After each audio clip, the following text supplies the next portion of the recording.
লাশ নাকি নিজেই নিজের কবর খুঁজতে বের হয়।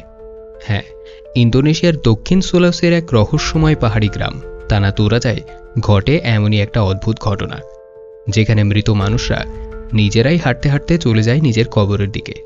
এখানকার মানুষ বিশ্বাস করে মৃত্যু তাদের প্রিয়জনকে আলাদা করতে পারে না, তাই প্রতি কয়েক বছর পর পর তারা তাদের প্রিয়জনের দেহ কফিন থেকে তুলে আনে, পরিষ্কার করে নতুন জামা পরিয়ে আবার কফিনে শুইয়ে দেয়। এই রীতির নাম মানেনে।